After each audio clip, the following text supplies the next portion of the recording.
It has been days now, but Joe Biden's performance at the first presidential debate is still garnering attention and mixed reactions. Amid all the criticism, Joe Biden's team has now released a new campaign advertisement called I Know. Both Donald Trump and Joe Biden left no stone unturned in their June 27th presidential debate, clashing over immigration, economy, abortion, 2021 Capitol riots, and even golf. From Trump's overstatements to Biden's faltering speech, millions of Americans were glued to the biggest bout of the season on their TVs, with critics within Biden's party raising questions about his poor performance and ability to lead the United States on the global stage. Team Biden is now in damage control. They have released an advertisement targeting Trump's debate performance. The advertisement doesn't show President Biden's fumbling and halting performance. It focuses instead on his energetic appearance at a rally the next day in North Carolina, where Biden acknowledges that he is not a young man, but knows how to do the job right. According to Biden's campaign, the 60-second advertisement titled I Know will air on television and on digital platforms in the battleground states and will reportedly target a younger and more diverse audience. I know how to do this job. I know right from wrong. I know how to tell the truth. And I know, like millions of Americans know, when you get knocked down, you get back up. I'm Joe Biden, and I approve this message. With the stakes running high ahead of November 5th U.S. presidential elections, Team Biden is aggressively seeking to dismiss calls for him to step aside following the dismal debate performance. But it seems to be an uphill task for the blue camp to convince big backers. In the past couple of days, there has been a lot of buzz and reports on mixed reactions from the Democrats' donors. As per some officials of the Biden campaign, the team raked in more than $33 million on Biden's name. To quote the officials, the debate day on June 28th turned out to be the best grassroots fundraising day ever. But most of this money is from small donors, especially Biden's vote bank. The blue chip, or the blue camp, is worried about big-ticket financiers and wealthy benefactors who will be critical to the incumbent leader's chances of securing a second term in office. These millionaire and billionaire backers are still undecided in terms of their next move, in terms of whether they want Biden to stay on as the Democrats' presidential candidate or do they want him out. Given the hesitation and rising concern amid voters as well, reports reveal that the Democratic National Committee is mulling over a move to formally nominate Biden as the presidential candidate as early as mid-July.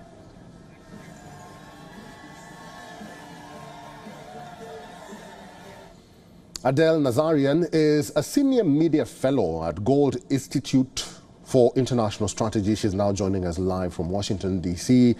Adele, good to see you and welcome to the show. Should the Democrats be worried now? We've seen what happened in the debates. They are worried about what happened in the debates, but they are now showing Americans that they have a stronger face. Even Joe Biden saying, I know I'm not young, but I can do the job. Eric, great to be on with you again. You know, I think it's shown us time and again that when you're wrong, lying is the way forward. Double down, triple down. That seems to be the strategy of the Democratic Party, particularly in light of the negative performance of President Biden during the last presidential debate. I think that they know they're in trouble. I think that they know that Trump has clearly, whatever the polls were showing before, which clearly showed Trump having a lead in the polls leading up to the debate. After this last performance at the debate by President Biden, Trump clearly has taken a significant lead again.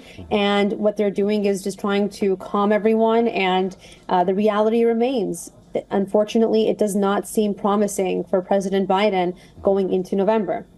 Adele, let's talk about what happened yesterday, and that's the partial immunity verdict against Donald Trump. Will this have any impact in the elections? I think any case of this nature, it's so unprecedented to be brought on a former sitting president who is running for office again and has such popular support among at least half the country, I think what we're seeing is definitely going to have some sort of an impact. The thing here is the media has been so blatantly anti-Trump and biased in their coverage of him that when the rulings do come out like this, it actually benefits Trump. It actually stands to hurt the actual standing of the judicial process, according to the American public. And so I think that while it's not a very, favorable situation for anyone who's running for office, let alone anyone, period, to go through, I think that in this particular case, it could have more of a positive impact on Trump, especially considering the performance during the debates. Adele, finally and very quickly, what's your one message to the Democrats? That's a great, thank you for that. Look, I think August, everyone knows it's coming up. It's a Democratic convention where they will select the nominee for president officially. I think that they have to really think long and hard. Do they want to go through with it and to continue having President Biden be the nominee? Although it's abuse, honestly, it's elder abuse to have him go through this condition he's in and go through when another 4 years seems futile. The other question remains, do you want to replace him with someone like, let's say, Michelle Obama or Gavin Newsom? I don't know that there's enough time for them to really make that kind of a switch. And then you have Kamala Harris, vice president, in the picture. You can't just get rid of her. She obviously is the next in line, although she's not very popular and probably wouldn't win an election, frankly, if she was then boosted up to the position of presidential nominee. So I think it's time for the Democrats to be honest with themselves. I know that, Vice President Kamala Harris put out a tweet saying Joe Biden won the debate on Tuesday, won the debate that just occurred. Like a lot of other people, just have a reckoning with yourselves, just be truthful with yourselves and embrace the fact that this may very well not be a victory and try to regroup. So I think their best case scenario is to go ahead, unfortunately, and to go stick with Biden going into this and do whatever damage control they can do. But I think honesty is the best policy. The American people are not stupid. That's what I have to say. The American people are not stupid, and just take that into account going into November. All right. Adele Nazarian, thank you for talking to us today on WION World is One. Thank you. For all the latest news, download the WION app and subscribe to our YouTube channel.